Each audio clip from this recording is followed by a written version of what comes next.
1815 June 18 അന്ന് ഒരു ഞായറാഴ്ചയായിരുന്നു. ആ ദിവസത്തിന് ഒരുപാട് പ്രത്യേകതകളുണ്ട്. അന്നാണ് ഫ്രഞ്ച് ചക്രവർത്തി നെപ്പോളിയൻ വാട്ടർലൂ യുദ്ധത്തിൽ പരാജയപ്പെടുന്നത്. ബ്രിട്ടന്റെയും നെതർലാൻഡ്സിന്റെയും സംയുക്ത സേനയെ സെവന്ത് കോയലിഷൻ എന്നാണ് അറിയപ്പെടുക. ആ സെവന്ത് കോയലിഷനുമായിട്ടുള്ള യുദ്ധത്തിൽ വാട്ടർലൂവിൽ നെപ്പോളിയൻ ഒന്നാമൻ പരാജയപ്പെട്ടപ്പോൾ അദ്ദേഹത്തിന്റെ അനന്തരവൻ കൂടിയായ ലൂയിസ് നെപ്പോളിയന്റെ മാതാപിതാക്കൾക്ക് ഹോളണ്ടിലുള്ള അവരുടെ അധികാരം കൂടി നഷ്ടമാവുകയായിരുന്നു. ഹോളണ്ടിൽ നിന്ന് സ്വിറ്റ്സർലാൻഡിലേക്ക് താമസം മാറ്റിയ ലൂയിസ് നെപ്പോളിയനും അവന്റെ മാതാപിതാക്കളും ഒരു ഒളിവ് ജീവിതം അവിടെ ആരംഭിക്കുകയാണ്. ഫ്രാൻസിലേക്ക് കടക്കാൻ കഴിയാതെ അവർ അവിടെ താമസിക്കുമ്പോഴാണ് നെപ്പോളിയൻ ഒന്നാമൻ അദ്ദേഹത്തിന്റെ അനന്തരാവകാശിയായി മകനെ പ്രഖ്യാപിക്കുന്നത്. ആ മകനെ ചരിത്രം രേഖപ്പെടുത്തിയിരിക്കുന്നത് നെപ്പോളിയൻ രണ്ടാമനെന്നാണ്. പക്ഷേ നെപ്പോളിയൻ ഒന്നാമൻ 1821 നെപ്പോളിയൻ രണ്ടാമൻ 1832 മരിച്ചതോടുകൂടി ബോണപ്പാർട്ട് കുടുംബത്തിന്റെ അനന്തര അവകാശികൾ രണ്ടു പേരായി മാറുകയാണ്. ഒന്ന് ജോസഫ്, മറ്റൊന്ന് ലൂയിസ്. ജോസഫ് ലൂയിസിന്റെ അങ്കിളാണ്. ലൂയിസിന് ഒരേ ഒരു സ്വപ്നമേ ഉള്ളൂ, അവന്റെ അങ്കിൾ കെട്ടിപ്പടുത്ത സാമ്രാജ്യം തിരിച്ചു പിടിക്കണം. അമ്മയ്ക്കൊപ്പം സ്വിറ്റ്സർലാൻഡിൽ കഴിയുന്ന ലൂയിസ് നെപ്പോളിയൻ അവിടുത്തെ സ്വിസ് ആർമിയിൽ അംഗമാകുന്നത് 1832 സ്വിസ് ആർമിയിൽ പ്രവർത്തിക്കുമ്പോൾ ലൂയിസ് നെപ്പോളിയൻ സദാപൂർവം വീക്ഷിക്കുന്ന മറ്റൊരു കാര്യമുണ്ട്. പാരീസിൽ വാട്ടർലൂ യുദ്ധത്തിൽ പരാജയപ്പെട്ട നെപ്പോളിയൻ ബോണപ്പാർട്ടിന് അനുകൂലമായി ജനങ്ങളുടെ ഇടയിൽ ഉണ്ടാകുന്ന ഒരു വികാരം. ഫ്രാൻസ് ഭരിക്കുന്ന ലൂയിസ് ഫിലിപ്പ് രാജാവിനേക്കാൾ ആളുകൾക്കിഷ്ടം ബ്രിട്ടനോട് യുദ്ധത്തിൽ പരാജയപ്പെട്ട നെപ്പോളിയൻ ഒന്നാമനെയാണ്. ആളുകൾക്ക് നെപ്പോളിയൻ ചക്രവർത്തിയോടുള്ള ആ സ്നേഹത്തെ ശരിക്കും നന്നായി മുതലെടുക്കാൻ കഴിഞ്ഞാൽ ഉറപ്പായും ലൂയിസ് ഫിലിപ്പിനെ അട്ടിമറിച്ചുകൊണ്ട് ഭരണം പിടിക്കാൻ കഴിയുമെന്നുള്ള തോന്നൽ ചെറുപ്പക്കാരനായ ലൂയിസ് നെപ്പോളിയന് ഉണ്ടായി വരുമ്പോൾ ലൂയിസ് നെപ്പോളിയൻ ഒരു അട്ടിമറിക്ക് പ്ലാൻ ഇട്ടു. ആ അട്ടിമറി അയാൾ പ്ലാൻ ചെയ്യുന്നത് സ്ട്രാസ്ബർഗിലാണ്. 1836 ഒക്ടോബർ 29 ആർട്ടിലറി ഓഫീസറുടെ യൂണിഫോമിൽ സ്ട്രാസ്ബർഗിലെത്തിയ ലൂയിസ് നെപ്പോളിയൻ നേരത്തെ അവിടെ അറേഞ്ച് ചെയ്ത് വെച്ചിരുന്ന ഒരു ചെറിയ ടീമിന്റെ ഭാഗമാവുകയാണ്. ഒരു കേണലാണ് ആ അട്ടിമറിക്ക് ലൂയിസ് നെപ്പോളിയനെ സഹായിക്കാമെന്ന് ഏറ്റിരുന്നത്. സമയമായപ്പോ ആ അട്ടിമറി കണ്ടുപിടിക്കപ്പെടുകയും അവരുടെ സൈന്യം വളയപ്പെടുകയും ചെയ്തു. അട്ടിമറി പരാജയപ്പെട്ടതും ലൂയിസ് നെപ്പോളിയൻ സ്വിറ്റ്സർലാൻഡിലേക്ക് മുങ്ങി. ലൂയിസ് ഫിലിപ്പിന്റെ ഭരണത്തെ അട്ടിമറിക്കാനായി സ്വിറ്റ്സർലൻഡിൽ താമസിക്കുന്ന ലൂയിസ് നെപ്പോളിയൻ ഒരു ശ്രമം നടത്തിയ വിവരം ലൂയിസ് ഫിലിപ്പ് അറിഞ്ഞപ്പോ ലൂയിസ് ഫിലിപ്പ് സ്വിറ്റ്സർലാൻഡിലെ സർക്കാരിനോട് ലൂയിസ് നെപ്പോളിയനെ പാരീസിന് കൈമാറണമെന്ന് ആവശ്യപ്പെട്ടു. സ്വിറ്റ്സർലാൻഡിലെ ഗവൺമെന്റ് ആ ആവശ്യം നിരസിച്ചു. അവർ ലൂയിസ് ഫിലിപ്പിനോട് പറഞ്ഞു, ലൂയിസ് നെപ്പോളിയൻ ഞങ്ങളുടെ പൗരനാണ്, ഞങ്ങളുടെ സൈന്യത്തിലെ ഉദ്യോഗസ്ഥനുമാണ്, അതുകൊണ്ട് തന്നെ അദ്ദേഹത്തെ ഒരു കാരണവശാലും ഞങ്ങൾ കൈമാറില്ല. ദേഷ്യം വന്ന ലൂയിസ് ഫിലിപ്പ് ഒരു സൈന്യത്തെ തന്നെ ഉടൻ സ്വിസ് ബോർഡറിലേക്ക് അയച്ചു. ഫ്രാൻസും സ്വിറ്റ്സർലാൻഡും തമ്മിലുള്ള ബന്ധം വഷളാകുന്ന കണ്ടതും ലൂയിസ് നെപ്പോളിയൻ സ്വിസ് സർക്കാരിനോട് നന്ദി പറഞ്ഞിട്ട് അവിടെ നിന്ന് ലണ്ടനിലേക്ക് തിരിച്ചു. കുറച്ചു ദിവസം ലണ്ടനിൽ തങ്ങിയ ലൂയിസ് നെപ്പോളിയൻ അവിടെ നിന്ന് ബ്രസീലിലേക്കും ബ്രസീലിൽ നിന്ന് ന്യൂയോർക്കിലേക്കും പോയി. ന്യൂയോർക്ക് സിറ്റിയിലെ പല ഭാഗങ്ങളും കണ്ട് അവിടെയുള്ള ആളുകളുമായി പരിചയപ്പെട്ട് വരുമ്പോഴാണ് സ്വിറ്റ്സർലാൻഡിലുള്ള അമ്മയ്ക്ക് അസുഖമാണെന്ന് അറിയുന്നത്. അമ്മയ്ക്ക് അസുഖമാണെന്ന് അറിഞ്ഞ ലൂയിസ് ന്യൂയോർക്കിൽ നിന്ന് നേരെ സ്വിറ്റ്സർലാൻഡിലെത്തി. ലൂയിസ് നെപ്പോളിയൻ സ്വിറ്റ്സർലാൻഡിലെത്തി അധികം നാൾ കഴിയുമ്പോൾ ലൂയിസിന്റെ അമ്മ മരിച്ചു. ലൂയിസിന്റെ അമ്മയുടെ ഭൗതിക ശരീരം അടക്കം ചെയ്തത് പാരീസിലുള്ള അവരുടെ കുടുംബ കല്ലറയിലാണ്. പക്ഷെ ആ സമയത്ത് ലൂയിസ് നെപ്പോളിയന് ആ ശവസംസ്കാര ചടങ്ങിൽ പങ്കെടുക്കാൻ പറ്റുമായിരുന്നില്ല. ലൂയിസ് പാരീസിലേക്ക് വന്നാൽ ലൂയിസിനെ ഫിലിപ്പിന്റെ സർക്കാർ അറസ്റ്റ് ചെയ്യുമെന്ന് 100% ഉറപ്പാണ്. സ്വിറ്റ്സർലാൻഡിൽ നിന്ന് ലണ്ടനിലേക്ക് മടങ്ങിയ ലൂയിസ് നെപ്പോളിയൻ അവിടെ വിശാലമായ ഒരു ബിൽഡിംഗിലാണ് താമസം. അമ്മ മരിച്ചപ്പോ ഒത്തിരിയേറെ പണം ലൂയിസിന് കിട്ടിയിരുന്നു. ആ പണം ഉപയോഗിച്ചുകൊണ്ട് അവിടെ താമസിക്കുന്ന സമയത്ത് ലൂയിസ് പ്രഗത്ഭരായ പല ആളുകളുമായി ചങ്ങലത്തിലാവുകയാണ്. ഈ സമയത്താണ് വീണ്ടും ഒരു അട്ടിമറി പാരീസിൽ നടത്തുന്നതിനെ കുറിച്ച് ലൂയിസ് പ്ലാൻ ചെയ്യുന്നത്. പാരീസിലെ ഭരണം അട്ടിമറിക്കാനായി ലൂയിസ് നെപ്പോളിയൻ തയ്യാറാക്കിയെടുത്തത് 60 വിദഗ്ധരായ പടയാളികളെയാണ്. ആ പടയാളികളെയും കൊണ്ട് ചാർട്ടർ ചെയ്ത ഒരു കപ്പലിൽ ലൂയിസ് ലണ്ടനിൽ നിന്ന് പാരീസിനടുത്തുള്ള ബോളോൺ പോർട്ടിലേക്ക് വന്നു. വലിയ പ്രതീക്ഷയോടുകൂടിയാണ് ലൂയിസ് നെപ്പോളിയൻ ബോളോൺ പോർട്ടിലേക്ക് വരുന്നത്. ചെറിയ സൈന്യവുമായിട്ടാണ് താൻ വരുന്നതെങ്കിലും നാട്ടുകാർ പൂർണ്ണമായും തനിക്കൊപ്പം നിൽക്കുമെന്ന് ലൂയിസിന് അറിയാമായിരുന്നു. പക്ഷെ ലൂയിസിന്റെ ആ പ്രതീക്ഷയെ തെറ്റിച്ചുകൊണ്ട് ആ പോർട്ടിലെ ഉദ്യോഗസ്ഥരും അവിടെയുള്ള ഗാർഡുകളും പെട്ടെന്ന് ലൂയിസിന്റെ സൈന്യത്തെ വളയുകയായിരുന്നു. സ്വാഭാവികമായിട്ടും ലൂയിസ് നെപ്പോളിയൻ അറസ്റ്റ് ചെയ്യപ്പെട്ടു. അറസ്റ്റ് ചെയ്യപ്പെട്ട ലൂയിസ് നെപ്പോളിയനെ തടവിലിട്ടത് ഫ്രാൻസിന്റെ വടക്കൻ ഭാഗത്തുള്ള ഹാം പട്ടണത്തിലെ ഒരു ചെറിയ കോട്ടയിലാണ്. 13-ാം നൂറ്റാണ്ടിൽ പണിത ഒരു കോട്ടയാണ് ഈ ഹാം ഫോർട്ടസ് എന്ന് പറയുന്നത്. അത് പിൽക്കാലത്ത് അനവധി തവണ പുതുക്കി പണിതിട്ടുമുണ്ട്. ശരിക്കും വിശാലമായ ഒരു കോട്ട.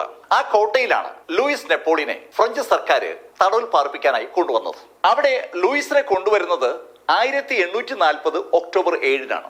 അന്നേ ദിവസം അവിടുത്തെ രജിസ്റ്ററിൽ ലൂയിസ് നെപ്പോളിയനെ കുറിച്ച് വ്യക്തമായി രേഖപ്പെടുത്തിയിട്ടുണ്ട്. 32 വയസ്സ് പ്രായം, 166 സെന്റിമീറ്റർ പൊക്കം, ഓവൽ ഷേപ്പിലുള്ള മുഖം, അല്പം നീണ്ട താടിയിൽ ചാരനിറത്തിലുള്ള രോമങ്ങളുണ്ട്. വളരെ ശ്രദ്ധേയമാണ് മീശ. രോമങ്ങളും അതുപോലെ തലമുടിയും ലേശം ചെമ്പിച്ചിട്ടാണ്. തല കഴുത്തിനകത്ത് ഇറങ്ങി നിൽക്കുമ്പോലുള്ള ഒരു രൂപം. പക്ഷെ വിശാലമായ ഷോൾഡറാണ്. അതേസമയത്ത് ഒരു ചെറിയ കൂന് ശ്രദ്ധിച്ചാൽ കാണാനും പറ്റും. വളരെ വിശദമായിട്ട് തന്നെ ലൂയിസ് നെപ്പോളിയനെ കുറിച്ച് ആ രജിസ്റ്ററിൽ രേഖപ്പെടുത്തിയിരിക്കുകയാണ്. ലൂയിസ് നെപ്പോളിയൻ വീണ്ടും ഒരു അട്ടിമറിക്ക് ശ്രമം നടത്താനുള്ള സാധ്യതയുണ്ടെന്ന് ചക്രവർത്തി ലൂയിസ് ഫിലിപ്പിന് അറിയാം. അതുകൊണ്ട് പഴുതടച്ച കാവലാണ് ലൂയിസ് നെപ്പോളിയന് വേണ്ടി ആ കോട്ടയിൽ ഇട്ടിരിക്കുന്നത്. ശരിക്കും പൊക്കമുള്ള മതിലാണ് ഈ കോട്ടയ്ക്ക് ചുറ്റുമുള്ളത്. കോട്ടയ്ക്കകത്ത് അനവധി മുറികളുണ്ട്. ഇതിൽ 2ാമത്തെ നിലയിലാണ് ലൂയിസ് നെപ്പോളിയൻ താമസിക്കുന്നത്. ലൂയിസ് നെപ്പോളിയൻ 2ാമത്തെ നിലയിൽ നിന്ന് താഴേക്ക് ഇറങ്ങി വരുന്ന പടിക്കെട്ടിൽ എപ്പോഴും ഗാർഡുകളുടെ കാവലുണ്ടാവും. ലൂയിസ് നെപ്പോളിയൻ ഈ 2ാമത്തെ നിലയിൽ നിന്ന് താഴെ ഇറങ്ങി ഇവിടെ ഈ കാണുന്ന പ്രദേശത്തൂടി നടക്കുന്ന പതിവുണ്ട്. ആ സമയത്ത് ഓരോ 10 അടി വ്യത്യാസത്തിലും ഗാർഡുകൾ ലൂയിസിന് കാവലുണ്ടാവും. ലൂയിസ് എങ്ങോട്ട് തിരിഞ്ഞാലും ഗാർഡുകൾ ഉണ്ടെന്ന് അർത്ഥം. ഗാർഡുകളും വാർഡന്മാരും ആ ജയിലിന്റെ ഭരണാധികാരിയായ കമാൻഡറും ഒക്കെ ഏത് സമയത്തും ലൂയിസിന്റെ പിന്നിൽ തന്നെ ഉണ്ടാവും. ലൂയിസ് എങ്ങോട്ട് തിരിഞ്ഞാലും അവരറിയും എന്നുള്ളതാണ് സത്യം. ലൂയിസ് നെപ്പോളിയന് ഈ കോട്ടയിൽ നിന്ന് രക്ഷപ്പെട്ടാൽ മാത്രമേ വീണ്ടും ഭരണകൂടത്തിനെതിരായിട്ട് ഒരു ക്യാമ്പയിൻ സംഘടിപ്പിക്കാൻ പറ്റൂ. പക്ഷെ ഈ കോട്ടയിൽ നിന്ന് രക്ഷപ്പെടുക എന്ന് പറഞ്ഞാൽ അതത്ര എളുപ്പമല്ല. ഈ കോട്ട ചാടുക എന്ന് പറഞ്ഞാൽ തികച്ചും അസാധ്യമാണ്. അത്ര ഉറപ്പുള്ള, അത്ര പൊക്കമുള്ള ഒരു കോട്ടയാണ് അവിടെ നിർമ്മിച്ചിരിക്കുന്നത്. 1836 സ്ട്രാസ്ബർഗിലെയും 1840 ബോളോണിലെയും അട്ടിമറി ശ്രമങ്ങൾ പരാജയപ്പെട്ടുവെങ്കിലും ലൂയിസ് നെപ്പോളിയന്റെ മനസ്സിൽ അട്ടിമറിക്കുള്ള മോഹം അങ്ങനെ തന്നെ കിടക്കുകയാണ്. തനിക്ക് അർഹതപ്പെട്ട പാരീസിലെ ആ സിംഹാസനം താൻ നേടുക തന്നെ ചെയ്യുമെന്ന് മനസ്സിൽ തീരുമാനിച്ച് ഉറപ്പിച്ചിരിക്കുന്ന വ്യക്തിയാണ് ലൂയിസ് നെപ്പോളിയൻ. ലൂയിസ് ആ ജയിലിൽ താമസിക്കുന്ന സമയത്ത് ഇഷ്ടംപോലെ വായിക്കുകയും അതുപോലെ എഴുതുകയും ചെയ്യും. വായിക്കുക, എഴുതുക. അതിനപ്പുറത്ത് ലൂയിസ് നെപ്പോളിയനെ ആകർഷിക്കുന്നത് ഗാർഡനിങ് ആണ്. ഗാർഡനിങ് ഒക്കെ കഴിയുമ്പോൾ പലപ്പോഴും ലൂയിസ് ആ കോട്ടയുടെ കമാൻഡർ ഒന്നിച്ചിരുന്ന് കളിക്കാറുണ്ട്. കളിയിൽ അദ്ദേഹത്തോടൊപ്പം പങ്കെടുക്കുന്നത് ഒരു സഹ തടവുകാരനാണ്, ഡോക്ടർ ഖോൺ. ലൂയിസ് നെപ്പോളിയൻ ആ ഹാമിലെ കോട്ടയിലെത്തി 4-ാം വർഷമാണ് ലൂയിസിന്റെ അങ്കിൾ ജോസഫ് മരണപ്പെടുന്നത്. ജോസഫിന്റെ മരണം ഒരു കാര്യം ഉറപ്പാക്കുകയാണ്: ബോണപ്പാർട്ട് കുടുംബത്തിന്റെ അടുത്ത അനന്തരാവകാശി ലൂയിസ് നെപ്പോളിയൻ മാത്രമാണ്. പാരീസിലെ ആ സിംഹാസനത്തിന്റെ ഏക അവകാശിയായി ലൂയിസ് നെപ്പോളിയൻ മാറുകയാണ്. പക്ഷേ ജയിലിൽ കിടക്കുന്ന ലൂയിസ് നെപ്പോളിയന് പുറത്തിറങ്ങി നിലവിലുള്ള ഭരണകൂടത്തിനെ അട്ടിമറിച്ചാൽ മാത്രമേ ആ സിംഹാസനത്തിൽ കയറാൻ പറ്റൂ എന്ന് മാത്രം. 1845 ആയപ്പോ ജയിലിൽ ചില കഥകളൊക്കെ കേട്ടു തുടങ്ങിയിട്ടുണ്ട്. ലൂയിസ് ഫിലിപ്പ് രാഷ്ട്രീയ തടവുകാർക്ക് മാപ്പ് കൊടുക്കാൻ പോവുകയാണെന്നുള്ള കഥകളാണ് കേട്ടു തുടങ്ങുന്നത്. മാപ്പ് വാങ്ങിച്ച് ജയിലിൽ നിന്ന് പുറത്തിറങ്ങാൻ പക്ഷെ ലൂയിസ് നെപ്പോളിയന് തീരെ താല്പര്യവുമില്ല. 1846 ആയപ്പോ ഇറ്റലിയിലെ ഫ്ലോറൻസിലുള്ള ലൂയിസിന്റെ പിതാവിന് അസുഖമാണെന്നുള്ള വിവരം ലൂയിസ് അറിഞ്ഞു. ലൂയിസ് അയാളെ അച്ഛനെ കാണാൻ അനുവദിക്കണമെന്ന് രാജാവിനോട് അപേക്ഷ വെക്കുന്നത് അങ്ങനെയാണ്. ലൂയിസ് നെപ്പോളിയന്റെ അപേക്ഷ അംഗീകരിക്കാൻ രാജാവ് ലൂയിസ് ഫിലിപ്പ് തീരുമാനിച്ചു. പക്ഷെ ഒരു കണ്ടീഷൻ ഉണ്ട്. ലൂയിസ് നെപ്പോളിയൻ നിരുപാധികം മാപ്പ് പറയുകയും ഇനി ഒരു അട്ടിമറി ശ്രമവും നടത്തില്ല എന്ന് വാക്കുകൊടുക്കുകയും വേണം. ലൂയിസ് ഫിലിപ്പ് മുന്നോട്ട് വെച്ച നിർദ്ദേശം അറിഞ്ഞ നിമിഷത്തിൽ തന്നെ ലൂയിസ് നെപ്പോളിയൻ അയാളുടെ അപേക്ഷ പിൻവലിച്ചു. മാപ്പ് പറഞ്ഞ് ജയിലിൽ നിന്ന് രക്ഷപ്പെടാൻ തനിക്ക് താല്പര്യമില്ല എന്ന് നെപ്പോളിയൻ തീർത്തു പറയുകയാണ്. രാജാവിനോട് അങ്ങനെ പറഞ്ഞെങ്കിലും നെപ്പോളിയന് ഒരു കാര്യം അറിയാം: തനിക്ക് തന്റെ പിതാവിനെ കാണണമെങ്കിൽ ജയിലിൽ നിന്ന് പുറത്തിറങ്ങിയേ പറ്റൂ. ജയിലിൽ നിന്ന് പുറത്തിറങ്ങാൻ ഇപ്പോ ഒറ്റ മാർഗമേ ഉള്ളൂ: ജയിൽ ചാടുക. എങ്ങനെ ജയിൽ ചാടും? അതായി അടുത്ത ചോദ്യം. ഈ സമയത്ത് ആ ഫോർട്ടസിലെ കമാൻഡന്റ് ജനറൽ മോന്തോളനാണ്. ജനറൽ മോന്തോളൻ പല ദിവസവും ലൂയിസ് നെപ്പോളിയനെ ഒന്നിച്ച് കളിക്കാറുണ്ട്. ആ സമയത്ത് ലൂയിസ് നെപ്പോളിയൻ മോന്തോളിനോട് ഒരു കാര്യം പതുക്കെ സംസാരിച്ചു തുടങ്ങിയാണ്. നിബന്ധനകളൊന്നുമില്ലാതെ രാജാവ് രാഷ്ട്രീയ തടവുകാരെ മോചിപ്പിക്കാനുള്ള സാധ്യത അയാൾ മുന്നിൽ കാണുന്നുണ്ടെന്നാണ് ലൂയിസ് നെപ്പോളിയൻ ജനറലോട് പറയുന്നത്. അങ്ങനെ രാജാവ് അനുവദിക്കുമ്പോൾ ഉറപ്പായും തനിക്ക് പുറത്തു പോകാൻ പറ്റുമെന്നുള്ള ഒരു ആഗ്രഹമാണ് ജനറലിനോട് എപ്പോഴും നെപ്പോളിയൻ പങ്കുവയ്ക്കുന്നത്. രാജാവ് കൊടുക്കുന്ന പൊതുമാപ്പിന്റെ ഭാഗമായിട്ട് ജയിലിൽ നിന്ന് മോചിപ്പിക്കപ്പെടുന്നതിനെ കുറിച്ച് നെപ്പോളിയൻ ജനറലിനോട് സംസാരിക്കുന്ന അതേ സമയത്ത് തന്നെ നെപ്പോളിയൻ ആ കോട്ടയിൽ നിന്ന് രക്ഷപ്പെടാനുള്ള പ്ലാനും വർക്കൗട്ട് ചെയ്യുകയാണ്. ആ കോട്ടയിൽ നിന്ന് രക്ഷപ്പെടാനായി നെപ്പോളിയൻ ഒരു മാർഗം കണ്ടുപിടിച്ചിട്ടുണ്ട്. ആ കോട്ടയിൽ വർഷത്തിൽ 3-4 തവണ എന്തെങ്കിലുമൊക്കെ റിപ്പയർ നടക്കും. അനവധി ജോലിക്കാർ ആ സമയങ്ങളിൽ കോട്ടയിൽ വരാറുണ്ട്. കോട്ടയിൽ അവർ വരുന്നതും ജോലി ചെയ്യുന്നതും തിരിച്ചു പോകുന്നതും ഒക്കെ കഴിഞ്ഞ 4-5 വർഷമായിട്ട് നെപ്പോളിയൻ കൃത്യമായി നിരീക്ഷിച്ചുകൊണ്ടിരിക്കുന്ന കാര്യമാണ്. ജോലിക്കാരുടെ രൂപത്തിൽ കോട്ടയിൽ നിന്ന് പുറത്തു കടക്കുക എന്ന ആശയം നെപ്പോളിയന് ഉണ്ടാകുന്നത് അങ്ങനെയാണ്. ലൂയിസ് നെപ്പോളിയന് ആ ജയിലിൽ നിന്ന് രക്ഷപ്പെടാൻ പറ്റില്ല എന്ന് പൂർണ്ണ ഉറപ്പുണ്ടെങ്കിലും ജനറൽ മോന്തോളിൻ ആ കോട്ടയിലുള്ള കാവലിന് ഒരു കുറവും വരുത്താറില്ല. രാത്രിയാകുമ്പോൾ കാവൽ ഇരട്ടിയാക്കും. പകൽ സമയത്ത് നെപ്പോളിയൻ ഇറങ്ങി വരുന്ന ആ പടിക്കെട്ടിന് താഴെ കൃത്യമായിട്ടും 2 ഗാർഡുകൾ ഉണ്ടാവും. നെപ്പോളിയൻ എങ്ങോട്ട് തിരിഞ്ഞാലും അവിടെയെല്ലാം ഗാർഡുകൾ ഉണ്ടാവും. നെപ്പോളിയൻ ആ ജയിലിൽ നിന്ന് ചാടിപ്പോകാനുള്ള ഒരു സാധ്യതയുമില്ല എന്ന് മോന്തോളിന് അറിയാമെങ്കിലും മോന്തോളിൻ ഒരു തരത്തിലുള്ള പഴുതും കാവലിൽ ഉണ്ടാകരുതെന്ന് നിർബന്ധമുള്ള വ്യക്തിയാണ്. അങ്ങനെ ഇരിക്കുമ്പോഴാണ് ജനറൽ മോന്തോളിൻ ലൂയിസ് നെപ്പോളിയനോട് ആ കാര്യം പറഞ്ഞത്. ലൂയിസ് നെപ്പോളിയൻ താമസിക്കുന്ന ആ 2ാമത്തെ നിലയിൽ റിപ്പയർ നടത്താൻ സർക്കാർ അനുമതി നൽകിയിരിക്കുകയാണ്. ആ ഭാഗം റിപ്പയർ ചെയ്യാൻ വേണ്ടി ജോലിക്കാര് ലൂയിസ് താമസിക്കുന്ന ആ മുറിയുടെ ഭാഗത്തേക്ക് എത്തി തുടങ്ങി. ലൂയിസിന്റെ മുറി മാത്രമല്ല, സമീപത്തുള്ള മുറികളൊക്കെ റിപ്പയറിങ്ങിന് വിധേയമാക്കുകയാണ്. തുടർച്ചയായി 8 ദിവസം ലൂയിസ് ആ ജോലിക്കാരെ നിരന്തരം നിരീക്ഷിക്കുകയാണ്.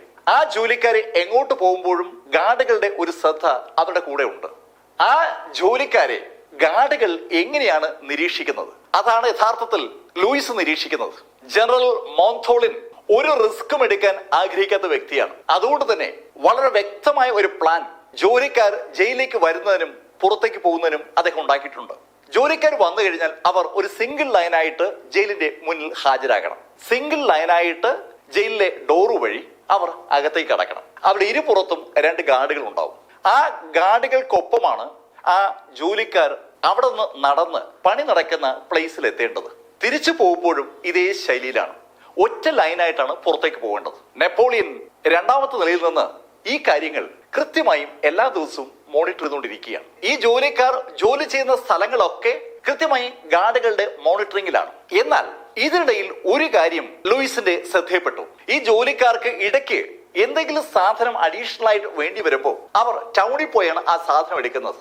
ജയിലിൽ നിന്ന് നേരെ കാണുന്ന തുറസായ റോഡിന് അപ്പുറമാണ് ടൗൺ. ജയിലിൽ നോക്കിയാൽ ആ ടൗൺ വ്യക്തമായി കാണാം. അതുകൊണ്ട് തന്നെ ഗാർഡുകൾ സാധനം എടുക്കാൻ പോകുന്ന ജോലിക്കാരെ അങ്ങനെ ഫോളോ ചെയ്യാറില്ല. എന്തെങ്കിലും അസ്വാഭാവികമായ ഒരു പെരുമാറ്റം ആ ജോലിക്കാരുടെ ഭാഗത്തു നിന്നുണ്ടായാൽ ഗാർഡുകൾക്ക് കൃത്യമായി അത് കാണാം.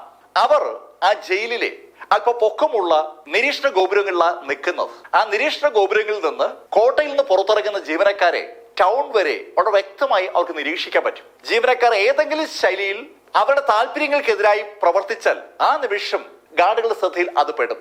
എന്തായാലും ഒരു കാര്യം ലൂയിസ് നെപ്പോളിയന് ബോധ്യമായി. കോട്ടയ്ക്കുള്ളിലെ ഗാർഡുകൾക്ക് വല്ലാത്തൊരു ആത്മവിശ്വാസമാണ്. അവന്മാരുടെ കണ്ണു വെട്ടിച്ച് ആർക്കും ഒന്നും ചെയ്യാൻ കഴിയില്ല എന്നൊരു ആത്മവിശ്വാസം ആ ഗാർഡുകൾക്കും അതുപോലെ ജനറൽക്കും ഉണ്ട്. നെപ്പോളിയന് ഇപ്പോ കാര്യം വ്യക്തമാണ്. ആ ആത്മവിശ്വാസമാണ് താൻ മുതലാക്കേണ്ടത്. നെപ്പോളിയനൊപ്പം പിടിക്കപ്പെട്ട മറ്റൊരാള് നെപ്പോളിയന്റെ ഭൃത്യൻ ചാൾസ് തെലിനാണ്. ചാൾസ് തെലിന് 5 വർഷത്തെ തടവാണ് വിധിച്ചിരുന്നത്. ആ തടവുകാലം ഇതാ പൂർത്തിയാവുകയാണ്. എന്ന് പറഞ്ഞാൽ ചാൾസ് തെലിന് ജയിലിൽ നിന്ന് പുറത്തു പോകാനുള്ള അനുവാദം ആയിരിക്കുന്നു എന്നാണ്.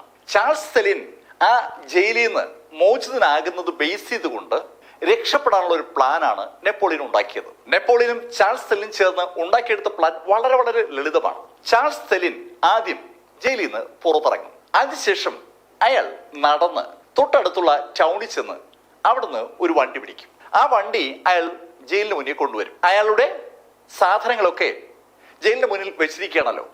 ആ സാധനങ്ങളൊക്കെ അയാൾ ആ വാഹനത്തിൽ കയറ്റും.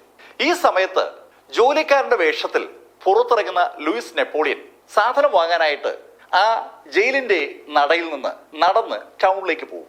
ടൗണിലേക്ക് പോകുന്ന ജോലിക്കാരിലാകില്ല ആ സമയത്ത് ഗാർഡ് നിൽക്കുന്ന ആളുകളുടെ ശ്രദ്ധ. അവരുടെ ശ്രദ്ധ പൂർണ്ണമായും ചാൾസ് തെലിനിലായിരിക്കും. നെപ്പോളിയന്റെ ഭൃത്യനായ ചാൾസ് തെലിന്റെ ആ വരവും പോക്കും സ്വാഭാവികമായിട്ടും ശരിക്കും വ്യക്തമായിട്ട് തന്നെ നിരീക്ഷിക്കുവാൻ ജനറൽ എന്തായാലും ഗാർഡുകൾക്ക് നിർദ്ദേശം കൊടുത്തിട്ടുണ്ടാവും. ഗാർഡുകൾ തെല്ലെ തന്നെ നോക്കിയിരിക്കുന്ന സമയത്ത് നെപ്പോളിയൻ ടൗണിൽ കടക്കുകയും അവിടെ നിന്ന് പതുക്കെ മുങ്ങുകയും ചെയ്യും. പിന്നീട് തെല്ലിന്റെ വാഹനത്തിൽ കയറി ടൗണിൽ നിന്ന് നെപ്പോളിയൻ രക്ഷപ്പെടും. അങ്ങനെ ഒരു പ്ലാനാണ് നെപ്പോളിയനും തെല്ലിനും ചേർന്ന് ഉണ്ടാക്കിയെടുത്തത്. 1846 മെയ് 23 ഒരു ശനിയാഴ്ചയാണ്. അന്നേ ദിവസം ജയിലിൽ നിന്ന് രക്ഷപ്പെടാനാണ് നെപ്പോളിയൻ പ്ലാൻ ചെയ്തത്. ആ ജയിലിൽ നിന്ന് രക്ഷപ്പെടേണ്ടത് ജോലിക്കാരന്റെ വേഷത്തിലാണ്. ജോലിക്കാരന്റെ വേഷത്തിലേക്ക് മാറാനുള്ള സാധനങ്ങളൊക്കെ നെപ്പോളിയന് പരിചയമുള്ള വ്യക്തികൾ ഒളിച്ചു കടത്തിയിട്ടുമുണ്ട്. ജോലിക്കാരന്റെ വേഷത്തിലേക്ക് മാറുന്ന നെപ്പോളിയൻ നേരത്തെ പ്ലാൻ ചെയ്തതനുസരിച്ച് ആ കോട്ടയിൽ നിന്ന് പുറത്തു കടക്കാനായി റെഡി ആയിക്കൊണ്ടിരിക്കുമ്പോഴാണ് ഒരു കാര്യം ചാൾസ് തെലിൻ വന്ന് നെപ്പോളിയനോട് പറയുന്നത്. നെപ്പോളിയൻ ലണ്ടനിൽ വെച്ച് പരിചയപ്പെട്ട ചില സുഹൃത്തുക്കൾ ജയിലിലെത്തിയിരിക്കുകയാണ്. അവർ നെപ്പോളിയനെ കാണാൻ വേണ്ടി വന്നതാണ്. നെപ്പോളിയൻ ജോലിക്കാരന്റെ വേഷത്തിലേക്ക് രൂപമാറ്റം നടത്തിക്കൊണ്ടിരിക്കുന്ന സമയത്താണ് യഥാർത്ഥത്തിൽ തെലിൻ ഓടി വന്ന് കാര്യം പറഞ്ഞത്. നെപ്പോളിയൻ വളരെ വേഗം അയാളുടെ വേഷം മാറ്റുകയായിരുന്നു. നെപ്പോളിയൻ റെഡി ആയപ്പോഴേക്കും ഗാർഡുകൾ നെപ്പോളിയന്റെ വാതിൽ തട്ടി വിളിച്ചു തുടങ്ങി. നെപ്പോളിയൻ പെട്ടെന്ന് ഗാർഡുകൾക്കൊപ്പം സുഹൃത്തുക്കളെ കാണാനായി സന്ദർശക മുറിയിലേക്ക് വന്നു. അവരോട് സംസാരിച്ചിരിക്കുമ്പോൾ നെപ്പോളിയൻ അവരോട് അദ്ദേഹത്തിന്റെ ജോലിക്കാരൻ ജയിൽ മോചിതനാകുന്ന കാര്യം പറഞ്ഞു. ജയിൽ മോചിതനാകുന്ന ചാൾസ് തെലിന് ലണ്ടനിലുള്ള നെപ്പോളിയന്റെ വസതിയിൽ പോയി അവിടെയുള്ള സാധനങ്ങളൊക്കെ അടുക്കി പറക്കി വെക്കേണ്ടതുണ്ട്. നെപ്പോളിയൻ ആ വീട്ടിൽ നിന്നാണ് ബോളോണിലേക്ക് അട്ടിമറി ശ്രമവുമായി എത്തിയത്. അതിനുശേഷം ആ ബിൽഡിംഗ് അങ്ങനെ അടഞ്ഞു കിടക്കുകയാണ്. ആ ബിൽഡിംഗിലേക്ക് തെളിന് പോകണമെങ്കിൽ സ്വാഭാവികമായിട്ടും പാസ്പോർട്ട് വേണം. തെളിന് ഒരു പാസ്പോർട്ട് എടുക്കാൻ സ്വാഭാവികമായിട്ടും മറ്റൊരാളുടെ പാസ്പോർട്ടിന്റെ സഹായവും വേണം. അതിനുവേണ്ടി ആ കൂട്ടത്തിലുള്ള ഒരു സുഹൃത്തിന്റെ പാസ്പോർട്ട് നെപ്പോളിയൻ വാങ്ങിച്ചു. നെപ്പോളിയന്റെ ജോലിക്കാരൻ തെളിന് പാസ്പോർട്ട് ഉണ്ടായി വരാൻ 2 ദിവസത്തെ സമയം വേണം. ആ കാരണം പറഞ്ഞ് അന്ന് ജയിൽ മോചിതനാകാൻ തീരുമാനിച്ചിരുന്ന ചാൾസ് തെലിന്റെ ജയിൽ മോചനം തിങ്കളാഴ്ചത്തേക്ക് മാറ്റുകയാണ്. വളരെ പെട്ടെന്നാണ് കാര്യങ്ങൾ മാറി മറിയുന്നത്. തിങ്കളാഴ്ച ജയിലിൽ ചാടാമെന്ന് വിചാരിക്കുമ്പോൾ അവിടെ ഒരു പ്രശ്നം കൂടിയുണ്ട്. ആ ദിവസവും ആവശ്യത്തിന് ജോലിക്കാർ ജയിലിൽ വരണം. ജോലിക്കാർ ആവശ്യത്തിന് ഉണ്ടെങ്കിൽ മാത്രമേ ഒരാൾ അവിടെ നിന്ന് മിസ്സാകുമ്പോൾ അത് ഗാർഡുകളുടെ ശ്രദ്ധയപ്പെടാതിരിക്കത്തുള്ളൂ. അങ്ങനെ ആ തീരുമാനമായി. 1846 മെയ് 25 തിങ്കളാഴ്ച ജയിൽ ചാടാനാണ് നെപ്പോളിയൻ അവസാനം തീരുമാനിച്ചത്.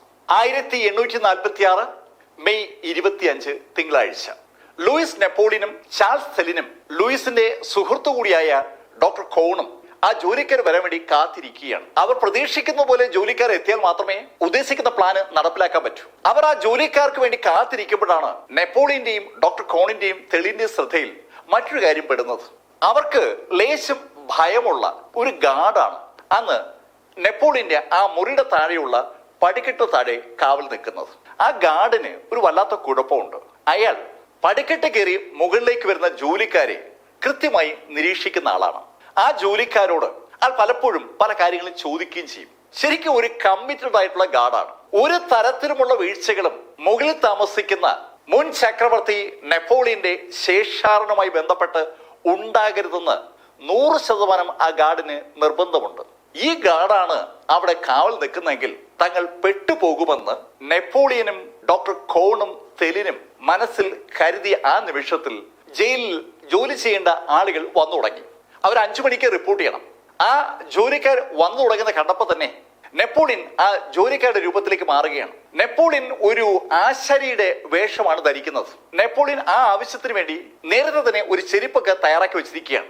തടി കൊണ്ട് ഉണ്ടാക്കിയിരിക്കുന്ന ആ ഷൂ ധരിക്കുമ്പോൾ നെപ്പോളിയന് ഒരു 4 ഇഞ്ച് പൊക്കം കൂടും. സാധാരണ പണിക്ക് വരുന്ന വർക്കേഴ്സ് അത്തരം ഷൂ ധരിക്കാറുണ്ട്. ആശാരിയുടെ വേഷത്തിലേക്ക് നെപ്പോളിയൻ മാറി ഷൂ എല്ലാം ഫിറ്റ് ചെയ്ത് കഴിഞ്ഞപ്പോഴാണ് അവർ ആ കാഴ്ച കണ്ടത്. അവിടേക്ക് വരുന്ന ജോലിക്കാർ അന്ന് കഷ്ടകാലത്തിന് ഷൂ ഒന്നും ധരിച്ചിട്ടില്ല. 2 തിരിച്ചടികളാണ് ഉണ്ടായിരിക്കുന്നത്. ഒന്ന് ഗാർഡിന്റെ രൂപത്തിൽ, 2 ആ ചെരുപ്പിന്റെ രൂപത്തിൽ. പദ്ധതി മാറ്റിവെക്കേണ്ട സാഹചര്യം വരികയാണ്. പക്ഷെ പദ്ധതി ഒരു കാരണവശാലും മാറ്റിവെക്കാൻ പറ്റാത്ത ഒരു സാഹചര്യവും ഉണ്ടായി. ആ സാഹചര്യം നെപ്പോളിയന്റെ ഈ മീശയുമായി ബന്ധപ്പെട്ട ഉണ്ടായിരിക്കുന്നത്. ജോലിക്കാരുടെ രൂപത്തിലേക്ക് മാറാൻ വേണ്ടി ഡോക്ടർ കോൺ നെപ്പോളിയന്റെ മീശ പൂർണ്ണമായും ഷേവ് ചെയ്തു. നെപ്പോളിയൻ ഇപ്പൊ ക്ലീൻ ഷേവിലാണ്. മീശ പൂർണ്ണമായും ഷേവ് ചെയ്യപ്പെട്ട നെപ്പോളിയനെ പദ്ധതി മാറ്റിവെച്ചതിന് ശേഷം കമാൻഡർ ജനറൽ കാണുകയാണെങ്കിൽ അദ്ദേഹത്തിന് സംശയം ഉണ്ടാകാനുള്ള സർവ്വ സാധ്യതയുമുണ്ട്. തികച്ചും അമ്പരപ്പിക്കുന്നതാവും ആ സാഹചര്യം. ഡോക്ടർ കോൺ ആ സാഹചര്യം നെപ്പോളിയനോട് പറഞ്ഞപ്പോൾ നെപ്പോളിയൻ ഡോക്ടർ കോണിനോട് പറഞ്ഞു, എന്തായാലും ഇത്തടം വരെയായി, ഇനി പിന്നോട്ട് പോണ്ട. അങ്ങനെ തീരുമാനിച്ച ഉടൻ തന്നെ നെപ്പോളിയൻ ആ ആശാരിയുടെ വേഷത്തിലേക്ക് അതിവേഗം മാറുകയാണ്. അഴുക്ക് പിടിച്ച ഒരു ഷർട്ടും അതുപോലെ അഴുക്ക് പിടിച്ച ഒരു പാൻസും കറുത്ത തലമുടിയുടെ ഒരു വിഗും അതിനു മുകളിൽ അല്പം കീറിയ ഒരു തൊപ്പിയും മുഖത്തും കയ്യിലും ചുവപ്പും കറുപ്പും കലർന്ന പെയിന്റ് കൊണ്ട് ഒന്ന് പെയിന്റ് ചെയ്തു. അതിനുശേഷം ഒരു സിഗരറ്റ് പൈപ്പ് വായിലേക്ക് ഫിറ്റ് ചെയ്തു. ഇത്രയും ചെയ്തു കഴിഞ്ഞതും ആ തടി കൊണ്ടുണ്ടാക്കിയ ആ ഷൂവിനകത്തേക്ക് നെപ്പോളിയൻ അങ്ങ് കയറുകയാണ്. ഇപ്പൊ നെപ്പോളിയന് ഒരു 4 ഇഞ്ച് പൊക്കം കൂടിയായി. ശരിക്കും ഒരു വൻ ആൾമാറാട്ടമാണ് നടത്തിയിരിക്കുന്നത്. ഇപ്പം സമയം രാവിലെ 6 മണി. ഈ സമയത്ത് ശരിക്കും അത്ഭുതകരമായ ഒരു സംഭവം ഉണ്ടായി. സാധാരണഗതിയിൽ ആ ജയിലിലെ ഗാർഡുകളുടെ ഷിഫ്റ്റ് മാറുന്നത് രാവിലെ 7 മണിക്കാണ്. പക്ഷെ അന്ന് രാവിലെ 6 മണിക്ക് തന്നെ ഷിഫ്റ്റ് മാറി. തലേ ദിവസം മുതൽ ഷിഫ്റ്റ് മാറ്റത്തിൽ ഒരു മാറ്റം വന്നതാണ്. വൈകിട്ട് 6 മുതൽ രാവിലെ 6 വരെയായി ഷിഫ്റ്റ് മാറിയത് കൊണ്ടാണ് ആ കർക്കശക്കാരനായ ഗാർഡ് 6 മണിക്ക് മാറി പുതിയ ആള് എത്തുന്നത്. നെപ്പോളിയനും തെലിനും ഡോക്ടർ കോണും കുറച്ചു നേരം വെയിറ്റ് ചെയ്തു. സമയം 6 മണി കഴിഞ്ഞ് 45 മിനിറ്റ്.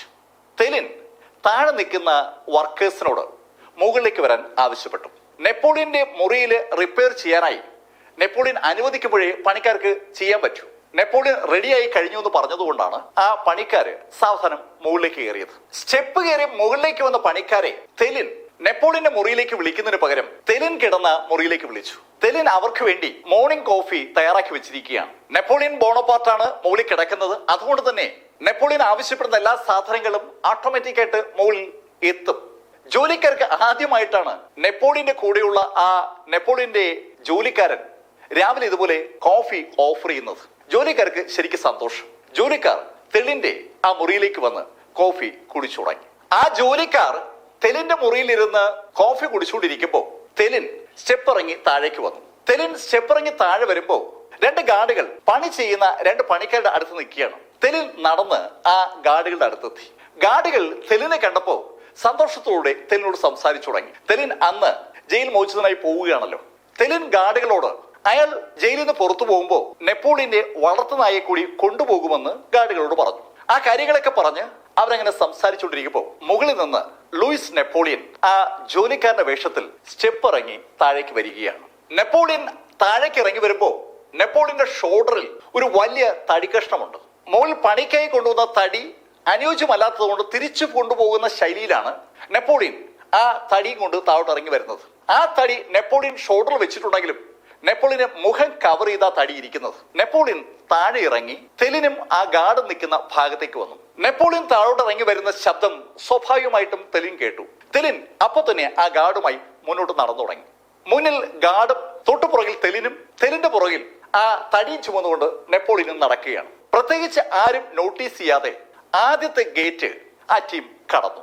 ജയിലിലെ 1ാമത്തെ ഗേറ്റ് കടന്നപ്പോ കൊല്ലപ്പണിക്ക് വന്ന ഒരു ചെറുപ്പക്കാരൻ അവരുടെ നേരെ ഓടി വന്നു. തടിയും കൊണ്ട് പോകുന്ന ലൂയിസിനോട് സംസാരിക്കാനായിട്ടാണ് അയാൾ ഓടി വരുന്നത്. അത് കണ്ട തെലിൻ ആ ചെറുപ്പക്കാരന്റെ അടുത്തേക്ക് വന്ന് ആ ചെറുപ്പക്കാരനോട് എന്തൊക്കെയോ സംസാരിച്ച് അവനെ അടുത്തുള്ള സ്റ്റെപ്പിന്റെ മുകളിലേക്ക് കടത്തിവിട്ടു.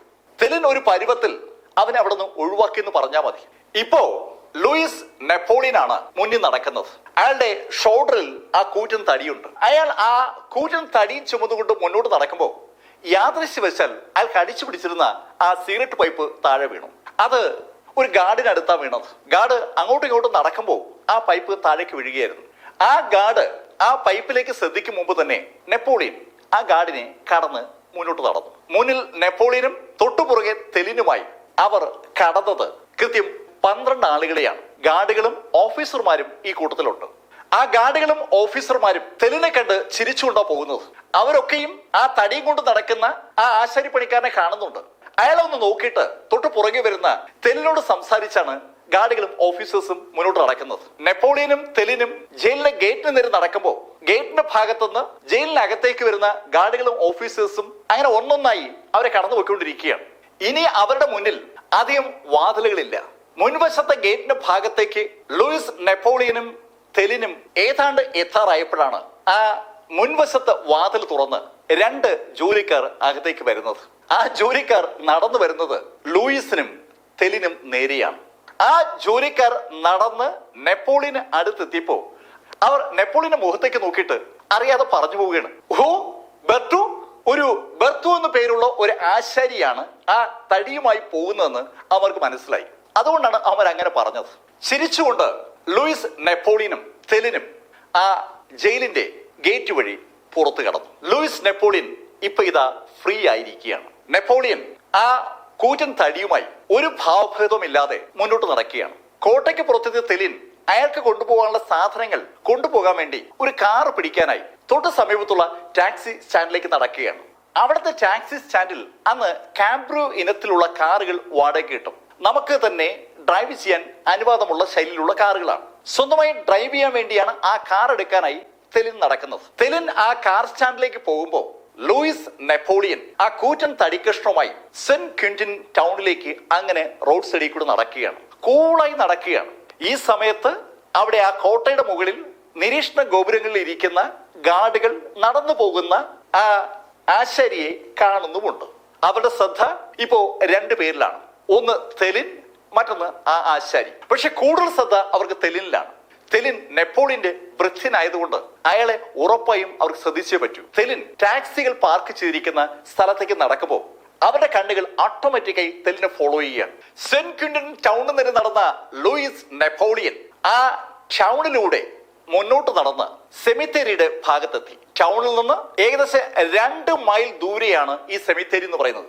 അത്രയും നേരം ലൂയിസ് നെപ്പോളിയൻ ഷോൾഡറിൽ ആ തടിയും വെച്ചുകൊണ്ട് കൂളായി നടക്കുകയാണ്. അയാൾ ആ സെമിത്തേരിയുടെ സമീപം എത്തിയപ്പോ പുറകിൽ നിന്ന് കാറിന്റെ ഹോൺ കേട്ടു. കാറിന്റെ ഹോൺ കേട്ടപ്പോ അതുവരെ ഷോൾഡറിൽ ചുമന്നിരുന്ന ആ തടിക്കഷ്ണം തറയിലേക്ക് എറിയാനായി നെപ്പോളിയൻ തീരുമാനിച്ച ആ നിമിഷത്തിൽ വീണ്ടും ഒരു കാബ്രിയോ കാറിന്റെ ഹോൺ ലൂയിസ് കേൾക്കുകയാണ്. സെന്റ് ക്വിന്റിൽ നിന്ന് തെലിന്റെ കാറിന് പുറകെ മറ്റൊരു കാർ കൂടി വരികയാണ്. ആ കാറ് വരുന്ന ശബ്ദം കേട്ടപ്പോ തെലിൻ അയാളുടെ കാറിന്റെ വേഗത കുറച്ചു. അയാളുടെ വാഹനം ഒന്ന് സ്ലോ ചെയ്തപ്പോ മറ്റേ കാറ് തെലിന്റെ കാറിനെ ഓവർടേക്ക് ചെയ്ത് കടന്നുപോയി. ഈ സമയത്ത് ആ കാറുകളൊന്നും ശ്രദ്ധിക്കാതെ ആശാരി വേഷത്തിൽ ലൂയിസ് നെപ്പോളിയൻ ആ തടിയുമായി അപ്പോഴും നടക്കുകയാണ്. തെലിന്റെ കാറിനെ ഓവർടേക്ക് ചെയ്ത് കടന്നുപോയ കാറ് കണ്ണിൽ നിന്നും മറയുന്നതുവരെ ലൂയിസ് സാവധാനം നടന്നുകൊണ്ടിരിക്കുകയാണ്. ആ കാറ് കണ്ണിൽ നിന്ന് മറഞ്ഞതും അതുവരെ ഷോൾഡറിൽ വെച്ചിരുന്ന ആ തടി ലൂയിസ് സൈഡിലേക്ക് മറിച്ചു. ആ തടി മാത്രമല്ല, കാലിൽ അണിഞ്ഞിരുന്ന ആ തടി ബൂട്ടും ലൂയിസ് വലിച്ചൂരി. ഇത്രയും നേരം 4-5 പൊക്കമുള്ള ആ തടി ബൂട്ടുമിട്ട് ശരിക്കും ബുദ്ധിമുട്ടിയാണ് ലൂയിസ് നടന്നുകൊണ്ടിരുന്നത്. ലൂയിസ് ആ തടി ബൂട്ടും വലിച്ചൂരി തടി കളഞ്ഞ ആ ഭാഗത്തേക്ക് തന്നെ വലിച്ചെറിഞ്ഞു. അതിനുശേഷം കാറിന്റെ ഡ്രൈവിംഗ് സീറ്റിലേക്ക് ലൂയിസ് കയറി. ഈ സമയത്ത് തെലിൽ ഇറങ്ങി മറ്റേ സീറ്റിലേക്കും കയറി. 2 വാതിലുള്ള കാറാണ് ഈ കാബ്രിയോ കാർ എന്ന് പറയുന്നത്. ലൂയിസ് നെപ്പോളിയൻ തെലിനെ കൊണ്ട് കാർ തിരിച്ച് വീണ്ടും സെന്റ് ക്വിന്റിനിലെത്തി. സെന്റ് ക്വിന്റിന്റെ അടുത്താണ് ഈ ഫോർട്ട് എന്ന് പറയുന്നത്. സെന്റ് ക്വിന്റിനിൽ എത്തിയ നെപ്പോളിയൻ അവിടെ ഇറങ്ങിയിട്ട് തെലിന് വേണ്ടി ഒരു ഭാഗത്ത് വെയിറ്റ് ചെയ്തു. തെലിൻ ആ കാറുമായി നേരെ ജയിലിന് മുന്നിൽ വന്നു. അവിടുന്ന് പല സാധനങ്ങളും തെലിനെ കളക്ട് ചെയ്യാനുണ്ട്. നെപ്പോളിയന്റെ ആ വളർത്തു നായ ഉൾപ്പെടെ അവിടുന്ന് കളക്ട് ചെയ്യാനുള്ളതാണ്. അതൊക്കെ കളക്ട് ചെയ്തുകൊണ്ട് തെലിൻ ആ കാറ് അയാൾ വാടകയ്ക്കെടുത്ത സ്ഥലത്ത് കൊണ്ടുവന്നതിന് ശേഷം കുറച്ചുകൂടി വിശാലമായ യാത്രയ്ക്ക് വേണ്ടി ഒരു കുതിരവണ്ടി വാടകയ്ക്കെടുത്തു. ആ കുതിരവണ്ടിയുമായി തെലിൻ നെപ്പോളിയൻ നിൽക്കുന്ന സ്ഥലത്തെത്തി. അവിടെ നിന്ന് തെലിനും നെപ്പോളിയനും കൂടി ബ്രേക്ക്ഫാസ്റ്റ് കഴിക്കാൻ കഴിയുന്ന ഒരു സ്ഥലത്തെത്തി. ബ്രേക്ക്ഫാസ്റ്റ് ഒക്കെ കഴിച്ചിട്ട് രാവിലെ 9 മണിയോടുകൂടി അവർ വീണ്ടും യാത്ര തുടങ്ങി. 2 മണിയായപ്പോ തെലിനും നെപ്പോളിയനും ഒരു ട്രെയിനിനകത്ത് കയറി പറ്റി. ബ്രസൽസിലേക്കുള്ള ട്രെയിനിലാണ് അവരിപ്പോ ഇരിക്കുന്നത്. 4 മണിയോടുകൂടി അവര് ബ്രസൽസിലെത്തി. അവിടെ നിന്ന് പിന്നെ ലണ്ടനിലേക്കുള്ള യാത്ര വളരെ എളുപ്പമായിരുന്നു. അവർ ലണ്ടനിൽ എത്തുന്നത് വരെയും ജയിൽ അധികാരികൾ നെപ്പോളിയൻ രക്ഷപ്പെട്ട വിവരം അറിഞ്ഞതേയില്ല. എല്ലാ ദിവസവും പകൽ സമയത്ത് നെപ്പോളിയനും കോട്ടയുടെ കമാൻഡന്റായ ജനറലും ചേർന്ന് ചില കളികളിൽ ഏർപ്പെടാറുണ്ട്. അന്ന് പകൽ സമയത്ത് നെപ്പോളിയനെ കളിക്കാനൊന്നും കിട്ടാതെ വന്നപ്പോ ജനറൽ ഗാർഡിനെ അങ്ങോട്ട് വിട്ടു. നെപ്പോളിയനെ വിളിച്ചുകൊണ്ടുവരാനായി നെപ്പോളിയനെ തിരക്കി സ്റ്റെപ്പ് കയറി മുകളിലേക്ക് വന്ന ഗാർഡിനോടായി ഡോക്ടർ കോൺ പറഞ്ഞു, നെപ്പോളിയന് നല്ല സുഖമില്ല, അദ്ദേഹം റെസ്റ്റ് എടുക്കുകയാണ്. രാവിലെയും ഉച്ചയ്ക്കും വൈകുന്നേരവും ഗാർഡിനെ വിട്ട് ജനറൽ നെപ്പോളിയനെ വിളിപ്പിച്ചപ്പോഴൊക്കെയും ഡോക്ടർ കോണിന്റെ ഉത്തരം അത് തന്നെയായിരുന്നു. ഒരേ ഉത്തരം 3ാമതും ആവർത്തിക്കപ്പെട്ടപ്പോ സംശയം തോന്നിയ ജനറൽ അദ്ദേഹത്തിന് മുറിയിൽ നിന്നിറങ്ങി നെപ്പോളിയന്റെ മുറിയിലേക്ക് വന്നു. നെപ്പോളിയൻ കിടക്കുന്ന ആ 2ാമത്തെ നിലയിലെ മുറിയിലേക്ക് സ്റ്റെപ്പ് കയറി ജനറൽ എത്തുമ്പോഴാണ് ഡോക്ടർ കോൺ ജനറലെ കാണുന്നത് തന്നെ. ജനറൽക്കൊപ്പം ഒരു ടീമും ഉണ്ട്. ആ ടീം ഡോക്ടർ കോൺ നോക്കി നിൽക്കെ നെപ്പോളിയന്റെ മുറിയിലേക്ക് കടന്നു. ആ മുറിയിൽ നെപ്പോളിയന്റെ ബെഡിൽ നെപ്പോളിയൻ അങ്ങനെ കിടക്കുന്നതാണ് ദൂരം നോക്കിയ ജനറൽ കണ്ടത്. ജനറൽ ആ കിടക്കയുടെ അടുത്ത് വന്ന് ആ പുതപ്പ് മാറ്റിയപ്പോ ശരിക്കും ജനറൽ ഞെട്ടിയെന്ന് പറയാം. തലയണകൾ അടുക്കി വെച്ചിരിക്കുകയാണ്. ദൂരെ നിന്ന് നോക്കുന്ന ഒരാൾക്ക് അവിടെ ഒരാൾ കിടക്കുന്നതായിട്ടേ തോന്നൂ.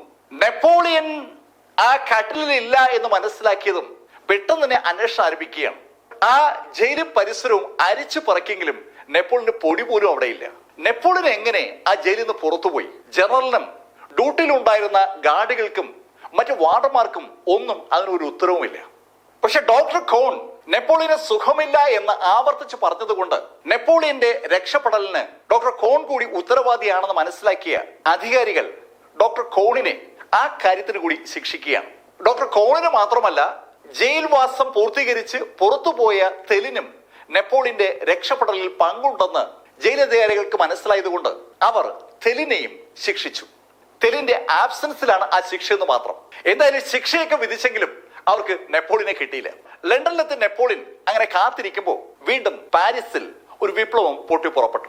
1848 ഫെബ്രുവരിയിൽ പൊട്ടിപ്പുറപ്പെട്ട ആ ഫ്രഞ്ച് വിപ്ലവത്തിന്റെ എൻഡിൽ രാജാവ് ലൂയിസ് ഫിലിപ്പ് പുറത്താക്കപ്പെട്ടു. ലൂയിസ് ഫിലിപ്പ് പുറത്താക്കപ്പെട്ടതും ലണ്ടനിൽ നിന്ന് ലൂയിസ് നെപ്പോളിയൻ പാരീസിലെത്തി. ആ വർഷം ഡിസംബറിൽ നടന്ന പ്രസിഡൻഷ്യൽ ഇലക്ഷനിൽ വൻ മാർജിനിലാണ് ലൂയിസ് നെപ്പോളിയൻ അധികാരം പിടിക്കുന്നത്. ഫ്രഞ്ച് പ്രസിഡന്റായ ലൂയിസ് നെപ്പോളിയൻ 3 വർഷങ്ങൾക്ക് ശേഷം സ്വയം ചക്രവർത്തിയായി പ്രഖ്യാപിക്കുകയും പിന്നീട് ഫ്രാൻസിന്റെ ചക്രവർത്തിയായി മാറുകയും ചെയ്തു. ശരിക്കും രസകരമായ അദ്ദേഹത്തിന്റെ ആ രക്ഷപ്പെടലിന്റെ കഥ നിങ്ങളോട് പറഞ്ഞത് എം ലൈഫിൽ നിന്ന് BS ചന്ദ്രമോഹൻ. കമന്റുകൾ ചെയ്യുക. Thank you.